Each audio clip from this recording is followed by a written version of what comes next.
خوش نصیب لوگ وہ جن کو نصیب ہو صحبت اللہ۔ راہ ولی میں وہ تاثیر دیکھی، بدلتی ہزاروں کی تقدیر دیکھی۔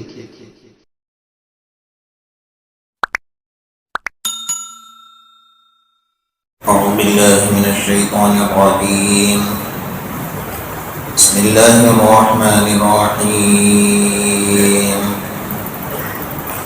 الحمد للہ الذی انزل علی عبده الكتاب ولم يجعل له عوجا قیما لینذر بأسا شدیدا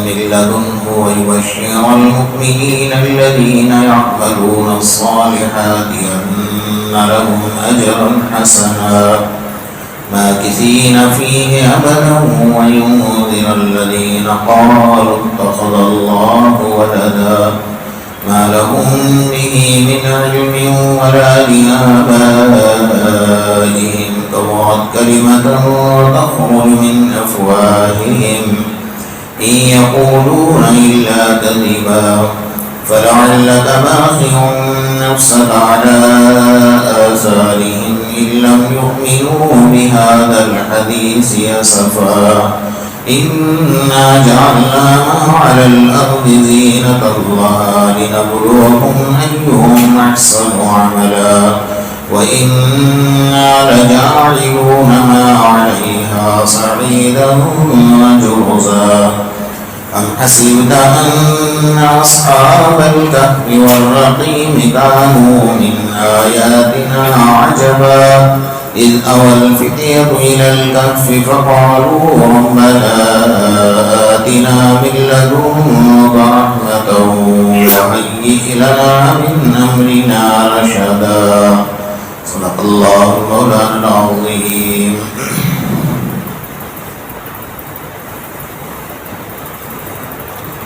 گزشتہ کل آپ حضرات کے سامنے سورہ کہف کی 10ویں نمبر کی آیت پر گفتگو چل رہی تھی۔ اذ اوى الفتية إلى الكهف فقالوا ربنا آتنا من لدنك رحمة وهيئ لنا من أمرنا رشدا۔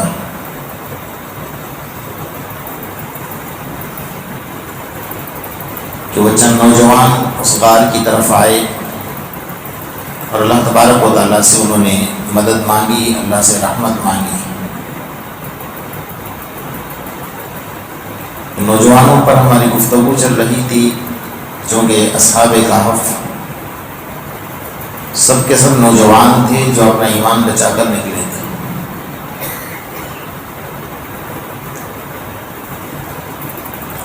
اللہ کو سب سے زیادہ پیاری عبادت نوجوانی کی ہے، اس لیے حضرت پیران پیر سید عبدالقادر جیلانی رحمۃ اللہ علیہ نے لکھا ہے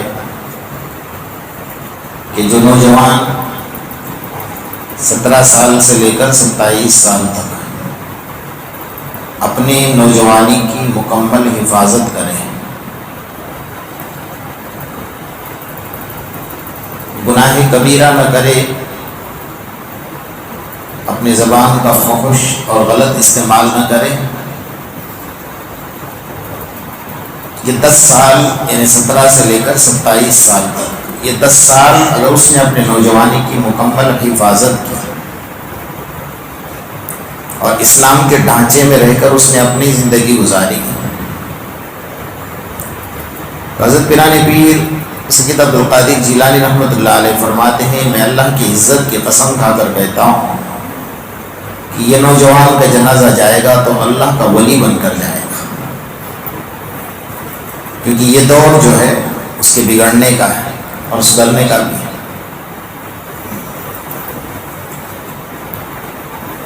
ہمارے نوجوانوں پر یہ عام متن بات ہے کہ شیطان ایک وسوسہ ڈالتا ہے کہ ابھی گناہ کر لے، بڑھاپے میں تو عبادت کرنی ہے۔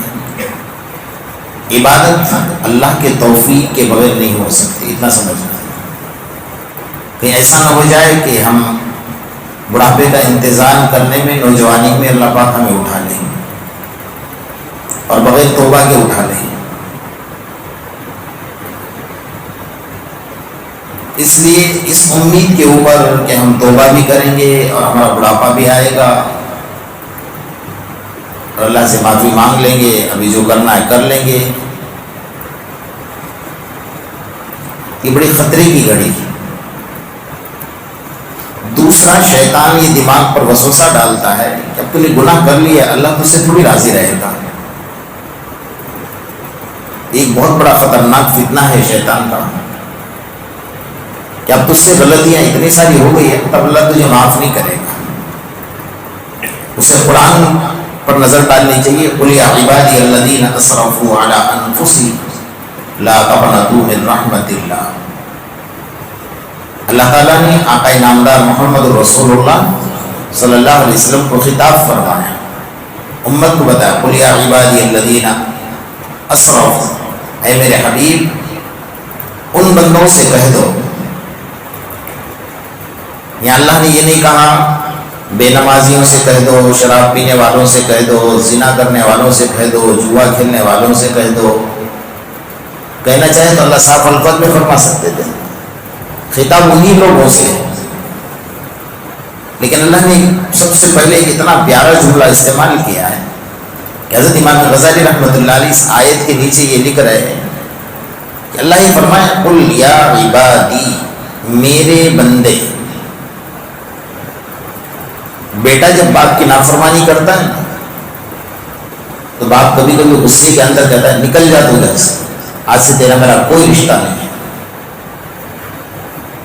لیکن اللہ ان گناہگار بندوں کو خطاب فرما رہا ہے, یا عبادی, میرے بندوں سے کہہ دو. جب اس نے اپنا بندہ کہہ دیا بات ختم ہو گئی. حضرت امام غزالی فرماتے ہیں کہ اس آیت کے اوپر اگر ساری زندگی ہم اللہ کے سامنے شکرانہ سجدہ کریں تو ہم اس آیت کا حق ادا نہیں کر سکتے. کہ اللہ نے نمک حراموں کو, گناہگاروں کو, غداروں کو, بے نمازیوں کو یوں کہا کہ میرے بندے جنہوں نے اپنے جانوں پر ظلم کر لیا, اسرفوا علی انفسہم لا تقنطوا من رحمت اللہ. وہ فرماتے ہیں کہ اے میرے بندوں, مجھے میری رحمت سے نا امید ہونے کی ضرورت نہیں. ان اللہ یغفر الذنوب جميعا, کہ میں خدا تمہارے سارے گناہوں کو معاف کرنے والا ہوں. تو شیطان کے اس وسوسے میں آ کر وہ گناہ تو ہو گیا ہے نا, اب اللہ قریب تھوڑی کرے گا اپنے, اور اللہ معاف تھوڑی کرے گا. اس بہانے سے شیطان اور گناہوں کی جال میں پھنسا دیتا ہے. نیک بندہ وہ ہوتا ہے کہ گناہ ہونے کے بعد فوراً اس سے توبہ کر کے اللہ سے اپنا تعلق جوڑ لے, اللہ سے اپنی اصلاح کر لے, اور دوسری بات اس سے سچی پکی توبہ کر لے. جب تک وہ توبہ نہ کرے اس کو اطمینان نہ رہے. یہ اصل ایمان کا تقاضا ہے. اگر گناہ کرنے کے بعد آپ ہنسی خوشی جی رہے ہیں, آپ نے توبہ نہیں کی ہے, تو سمجھ جاؤ کہ ایمان کی خیر منا لینی چاہیے. ایمان اندر سے آپ کو ٹھوکتا ہے, ٹٹولتا ہے اور متنبع کرتا ہے. اس کا تقاضا یہ ہے. اس لیے حدیث میں فرمایا ایمانھا کالظلہ لا یزنی الزانی. جب انسان زنا کرتا ہے نا تو اس کا ایمان نکل کر ہوا میں لٹک جاتا ہے, زمین اور آسمان کے. اب یہ جس حالت میں ہے نا, یہ کفر کی حالت میں ہے, ایمان نہیں ہے اس کے پاس. سمجھ رہے ہیں آپ؟ خدا نہ خواستہ اگر اسی وقت موت آ گئی تو کس حال میں جائے گا. اچھا, اللہ کا بہت بڑا انعام یہ ہے کہ جب یہ غلطی اور گناہ کر کے ہٹ جاتا ہے تو دوبارہ ایمان اللہ پاک وہی واپس ڈالتے ہیں. اللہ اکبر, کتنا بڑا کریم خدا ہے. ہم تو ہیں آقا نامدار محمد رسول اللہ صلی اللہ علیہ وسلم کی امتی. یہاں تو حضرت آدم علیہ السلام کی بات ہے جو کل کائنات کے باپ ہیں, جن کا پتلا جنت میں بنایا, جن کا نکاح جنت میں ہوا, جو جنت میں بس رہے تھے. حضرت آدم علیہ السلام نے گناہ نہیں کیا ہے اور غلطی بھی نہیں کی ہے, بلکہ قرآن بہت سارے لوگ تو بیانوں میں کہتے ہیں, بڑا تعجب ہوتا ہے مجھے کہ حضرت آدم علیہ السلام نے غلطی کر لی, ان کو توبہ کر لینی چاہیے. نبی کے ساتھ غلطی کا جملہ کبھی استعمال مت کرنا, یاد رکھ لینا. ایمان سے ہاتھ دھو بیٹھو تو اللہ قرآن میں فرمایا فنسی آدم، ہم نے آدم کو بھلا دیا. سمجھ رہے نا؟ قرآن ذرا سمجھا کرو اور باریکی کو سمجھا کرو. اللہ کو دنیا میں بھیجنا تھا اور مخلوق کو بسانا تھا، تو فنسی آدم، ہم نے آدم کو بھلا دیا. اللہ نے خود ہی کہا ہے. تو پھر ہم یہ کیوں کریں کہ حضرت آدم علیہ السلام سے غلطی ہو گئی؟ حضرت آدم علیہ السلام نے کبھی کبھی تو گناہ بھی بول دیتے ہیں بیچارے، پتہ نہیں کیا کیسے جملے استعمال کرتے ہیں. اللہ معاف فرمائے. حضرت آدم علیہ السلام کل کائنات کے باپ ہیں، ان سے غلطی کرائی گئی، انہیں بھلا دیا گیا. تھوڑی دیر کے لیے مان لو کہ غلطی ہوئی. اللہ نے اس کی سزا کیا دی کہ سب سے پہلے جو سر کا تاج تھا نا جنت کا اتار لیا، اور اس کے بعد بدن کا جو لباس تھا جنت کا وہ اتار لیا. وَطَفِقَا يَخْصِفَانِ عَلَيْهِمَا مِنْ وَرَقِ الْجَنَّةِ. حضرت آدم علیہ السلام کیا کر رہے تھے؟ جنت کے درختوں کے پتے توڑ کر اپنے بدن پہ لگانا چاہ رہے تھے، اس لیے کہ لباس اتار دیا اللہ نے. تو جیسے درخت کے قریب جاتے نا درخت اونچا ہو جاتا تھا، درخت کا پتا بھی ہاتھ نہیں آ رہا. ایک سزا یہ دی کہ سر کا تاج اتار لیا، دوسری سزا یہ دی کہ بدن کے کپڑے اتار لیے، تیسری سزا یہ دی کہ جنت سے دنیا میں بھیج دیا، چوتھی سزا یہ دی کہ بیوی سے الگ کر دیا. ہم گناہ کرنے کے لیے گھر سے باہر جاتے ہیں، گناہ کر کے اللہ دوبارہ گھر لوٹاتا ہے. سمجھ رہے نا باریکی؟ ہم اپنے ہاتھوں سے بدن کے کپڑے اتارتے ہیں، اللہ پاک دوبارہ پہننے کی توفیق دیتا ہے. ہم بیوی کو چھوڑ کر خود جاتے ہیں گناہ کرنے کے لیے، اللہ دوبارہ بیوی سے ملا دیتا ہے. یہ صدقہ ہے آقا نامدار محمد رسول اللہ صلی اللہ علیہ وسلم کی دعاؤں کا نتیجہ ہے کہ وہاں حضرت آدم کو اللہ نے بخشا نہیں، اور 300 سال، اس کو کہتے ہیں 300 سال یا 3 منٹ رونا مشکل ہے اللہ کے سامنے، 3 دن تو بہت دور کی بات ہوگی. 300 سال تک روتے رہے ہیں اور آسمان کی طرف نظر اٹھا کر نہیں دیکھی. یہ آپ کے یہاں سے پورے نشان پڑ گئے تھے، آنکھوں سے آنسو گر گر کر. اتنے سال تک کے آسمان کی طرف نظر اٹھا کر نہیں دیکھی کہ اللہ میں کیا منہ سے تیری طرف دیکھوں گا، مجھ سے غلطی ہو گئی. احساس تھا. کہا جاؤ دنیا میں چلے جاؤ.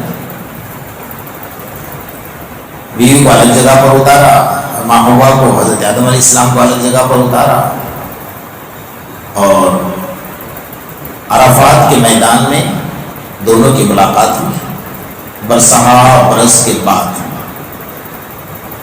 جدہ میں حضرت محبوبہ کو اتارا تھا اللہ تعالیٰ نے. جدہ کے معنی آتے ہیں دادی کے، تو جدہ میں محبوبہ کو اتارا تھا، اور برسہا برس کے بعد اکیلے اکیلے حضرت آدم علیہ السلام گھوم رہے تھے. ادھر بیوی اکیلی، ادھر حضرت آدم علیہ السلام اکیلے. ہمیں کو یہ مرتبہ دیا ہے صرف اور صرف آقا نامدار محمد رسول اللہ صلی اللہ علیہ وسلم کے صدقے میں. اتنا سب کرنے کے بعد اللہ دوبارہ چاہتے وہی لوٹا رہا ہے. کرنا کیا ہے؟ بے غلطی ہر انسان سے ہوتی ہے، کوئی ماں کے پیٹ سے ولی پیدا ہو کر نہیں آتا ہے. اللہ نے توبہ کے دروازے اسی لیے رکھے ہوئے ہیں. التائب من الذنب کمن لا ذنب لہ. اگر تم سے غلطی ہو گئی، گناہ کر لیا، توبہ کر لے. توبہ کرنے والا بندہ ایسا ہی ہے جیسا کہ اس نے گناہ کیا ہی نہیں. تو شیطان کے وسوسے سے باہر آ جائے اور توبہ. اللہ نے کتنے بڑے بڑے گناہ گاروں کو معاف کیا، ہم سوچ بھی نہیں سکتے. حضرت موسیٰ علیہ السلام کے زمانے میں نوجوان تھا جس نے کوئی گناہ باقی نہیں رکھا، کوئی غلطی، کوئی غداری، کوئی نمک کھانا بھی باقی نہیں.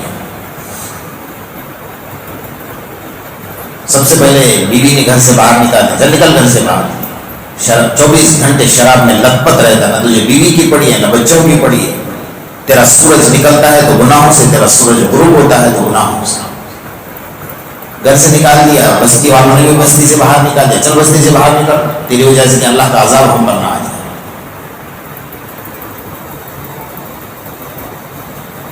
اس نے سوچا کہ اللہ گھر سے بھی نکال دیا، بیوی نے بھی نکال دیا، گھر والوں نے، خاندان والوں نے باہر، پھر گاؤں والوں نے باہر نکال دیا، اب میرا کوئی نہیں. اللہ نے توبہ کی توفیق دی اور وہ گیا بیابان جنگل میں جا کر 40 دن تک مسلسل اللہ کی عبادت کرتا، ایک پاؤں پر کھڑے رہتا.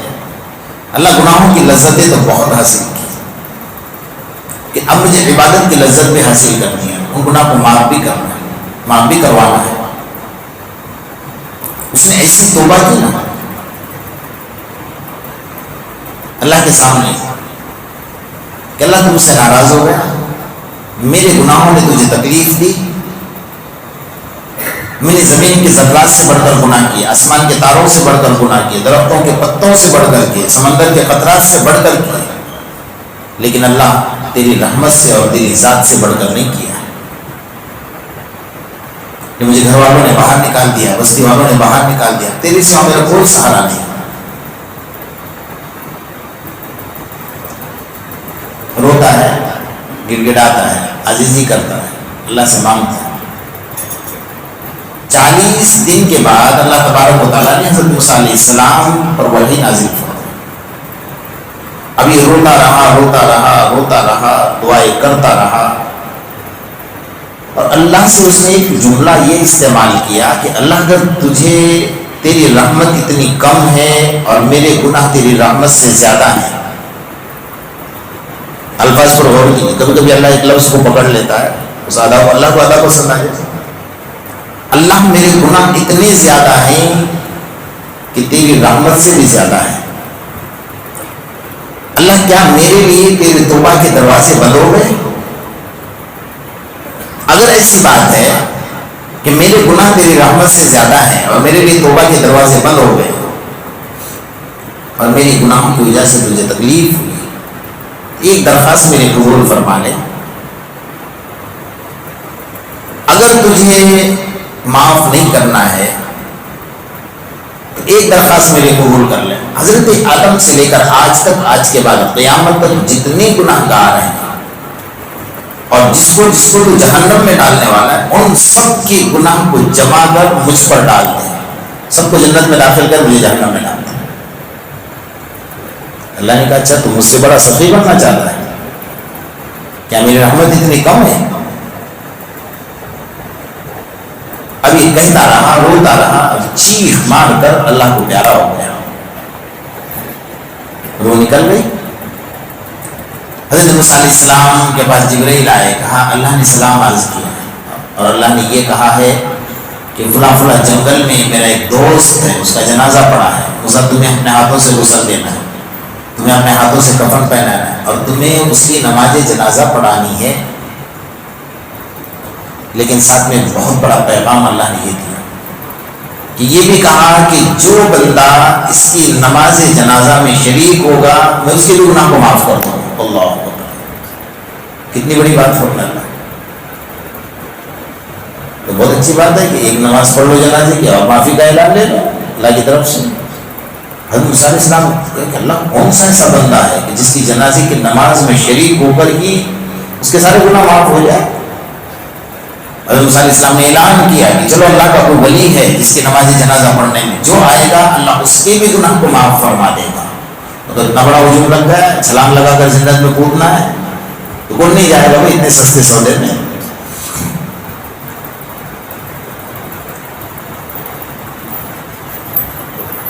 حضرت موسیٰ علیہ السلام گئے، مجمع ہے،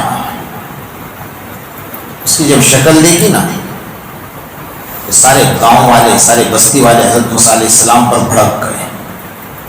کہا هو الذی اخرجنا من قریتنا، یہ تو وہ ہے جس کو ہم نے بستی سے باہر نکال دیا تھا.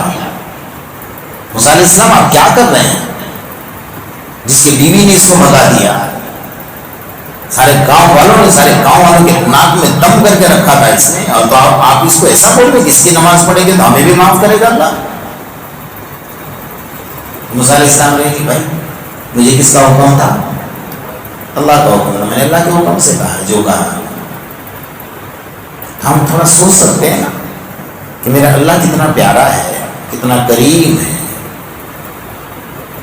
کہ جس کو گاؤں والے نکال کر بھگا دے، جس کو بیوی بچے نکال کر باہر کر دے، تو میرا اللہ اس کی توبہ کو بھی قبول کر رہا ہے.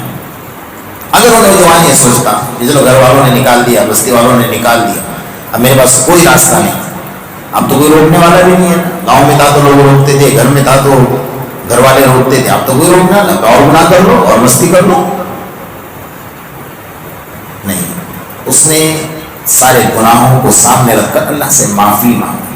تو جو نوجوانوں کے دماغ پر یہ شیطان سوال آتا ہے کہ مجھ سے گناہ ہو گیا, مجھ سے غلطی ہو گئی, اللہ معاف نہیں کرے گا, ایسا کبھی مت سوچنا. میرے اللہ کا نام غفار ہے, میرے اللہ کا نام تواب ہے, میرے اللہ کا نام رحمان ہے, میرے اللہ کا نام رحیم ہے, میرے اللہ کا نام کریم ہے. اس کے جیسا کوئی معاف کرنے والا نہیں. تمہاری ماں کبھی معاف نہیں کرے گی, بدلہ لینے پر آئے گی. کبھی تمہارا باپ بدلہ لینے پر آئے گا, کبھی بھائی بدلہ لینے پر آئے گا, کبھی خاندان والے بدلہ لینے پر آئیں گے. آج کل تو بیوی شوہر کا بدلہ لینے پر آتے ہیں, شوہر بیوی کا بدلہ لینے پر آتا ہے. میرا اللہ ایسا نہیں ہے میرے دوست. اللہ کو پہچان. اصل نوجوان طبقہ بہت زیادہ دین سے دور ہونا ہے, اور اس کی بنیادی وجہ یہ کہ شیطان ان کے دماغ پر سوار ہے. بہت پتے کی بات ہے, حضرت ابراہیم بن ادھم رحمۃ اللہ علیہ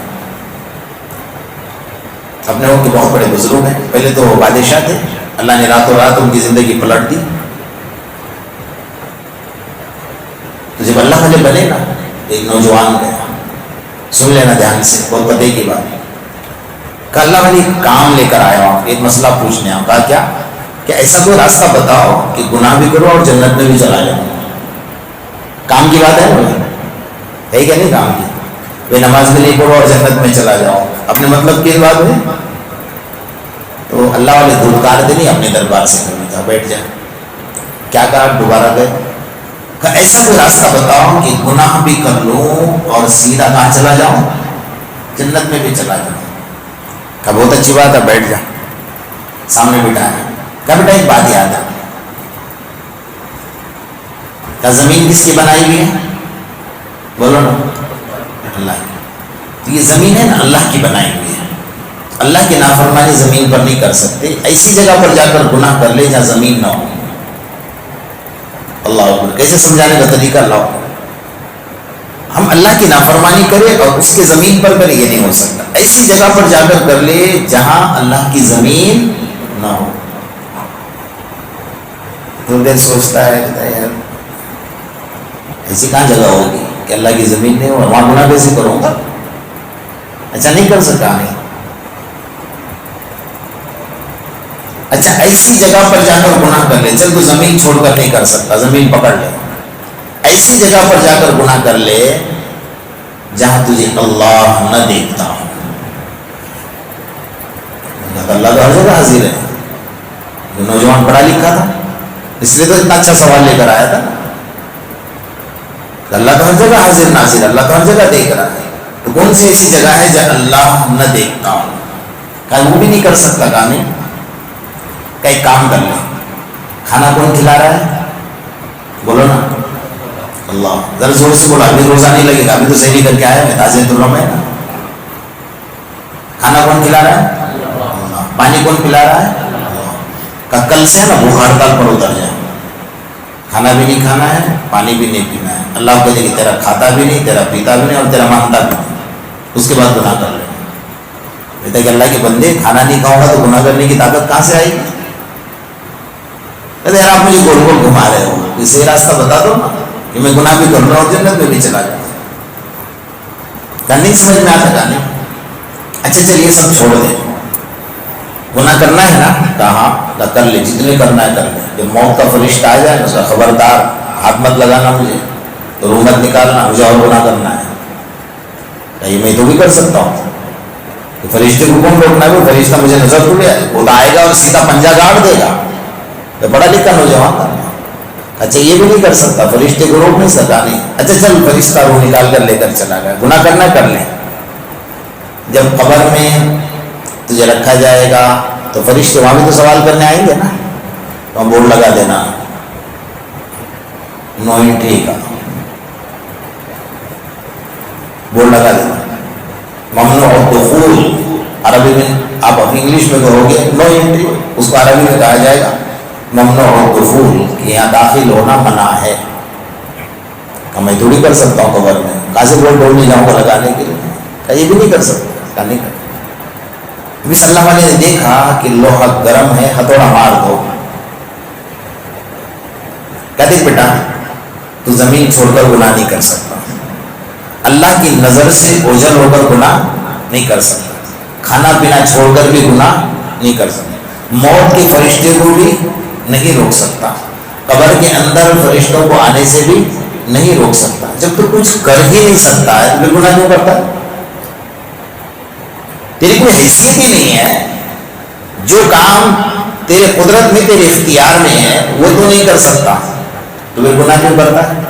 ہاں یہ بات سے کام پکڑتا ہوں، آج کے بعد کبھی گناہ نہیں کروں گا.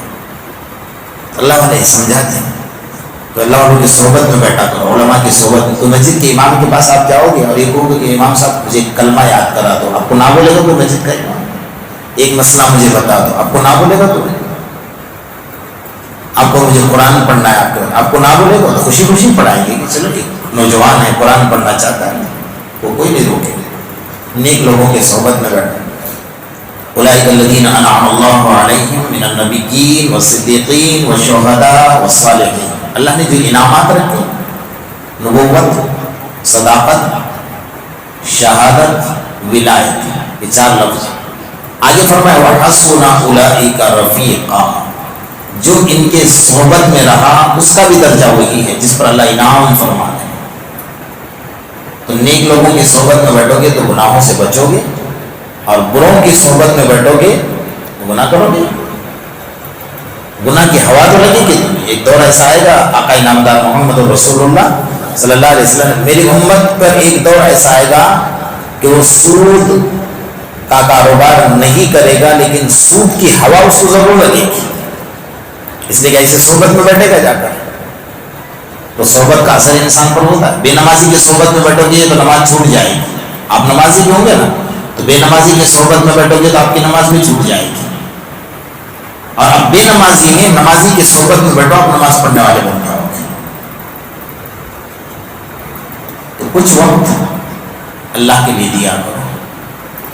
ہارون رشید بادشاہ راستے سے گزر رہا تھا، ہاتھیوں کا پورا قافلہ چل رہا تھا، آگے پیچھے، اور بیچ میں ہارون رشید تھا. تو آگے کا جو سب سے بڑا ہاتھی تھا وہ رک گیا. ہارون رشید نے پوچھا کیوں ہوگا بھائی؟ حضرت شاہ بیلول بازار میں بیٹھے ہیں چوراہے پر، یہ تو جنگلوں میں رہتا ہے، بازار میں کیوں آ گئے؟ ہارون رشید بڑا ادب کرتا تھا ان کا، اور وہ ہارون رشید کو بڑے تماچے بھی دیا کرتے تھے. اللہ والے تھے، اللہ نے کیا پڑھی؟ ایسے بادشاہوں کی جوتیوں میں کھڑے رہتے ہیں، انہیں کیا فرق پڑتا ہے؟ تو ہارون رشید خود گیا تھا، شاہ بیلول آپ کیا کر رہے ہو بازار میں؟ تو وہ کچھ لکیریں بنا رہے تھے اس طریقے سے زمین پر، اور یہ دیکھیں نہیں نہیں نہیں، ہم لوگ پاگل ہے زمین پر بیٹھ کر کیا خود ہی نہیں کر رہا، رو رہے تھے. تو کہا شاہ بیلول کیا کر رہے ہو؟ کہا میں بندوں کی اور اللہ کی صلح کرا رہا ہوں. اللہ، لیکن وہ مان رہا ہے، یہ نہیں مان رہا ہے. کون؟ بندہ نہیں مان رہا ہے، وہ مان رہا ہے. کہا کہ ہاں بندہ میرے سے صلح کرے گا، میں تو تیار ہوں کرنے کے. وہ مان رہا ہے، یہ نہیں مان رہا ہے، بندہ نہیں مان رہا ہے. ہارون رشید کیا یہ بھی اللہ بنا ہے بڑا جی. ٹھیک ہے، بات ٹھیک چلی گئی. کچھ دنوں کے بعد واپس اس کا قافلہ گزرا، قبرستان کے پاس سے گزرا. ہارون رشید کو قبرستان، یہ شاہ بیلول کو قبرستان میں پایا تو کھڑے ہو گئے ہارون رشید. کہا کیا کر رہے ہیں؟ کہا بندوں کی اور اللہ کی صلح کرا رہا ہوں. تو کیا ماجرا ہے؟ کہا اب جو ہے نا یہ مان رہا ہے، وہ نہیں مان رہا ہے. سمجھ گئے؟ سمجھ گئے نا؟ اب جو قبر میں سویا ہے نا وہ مان رہا ہے، لیکن اب وہ نہیں مان رہا ہے. جب تک دنیا میں تھے تو مانو، قبر پہ جانے کے بعد تو ماننا ہی پڑے گا، لیکن وہ نہیں مانے گا. پھر اس کو منوانے کا طریقہ آج ہی ہے، منوانے کا راستہ آج ہی ہے ہمارے پاس. اس لیے مسجدوں کو مت چھوڑو، میں ہاتھ جوڑ کر آپ سے درخواست کرتا ہوں، حالات اتنے برے ہمارے لیے بن رہے ہیں، نہ بنائے جا رہے ہیں، اللہ کے واسطے مسجدوں کو مت چھوڑیں۔ جیسے رمضان میں آپ نے مسجدوں کو پکڑا ہے نا، مسجدوں کا دامن پکڑ کر رہو۔ احب بقاء الارض الی اللہ مساجدها، سرزمین پر سب سے زیادہ محبوب جگہ میرے اللہ کو اس کی مساجد، مسجدوں کو مت چھوڑو۔ بغیر کام کے اگر نماز کا وقت نہیں لیا نا تو بغیر وجہ کے بھی آ کر مسجد میں بیٹھو، خالی آ کر وضو کر کے بیٹھو گے، آپ نماز نہیں پڑھو گے تب بھی ثواب میں شامل ہے، اس لیے کہ تم اللہ کی محبوب جگہ میں بیٹھے ہو۔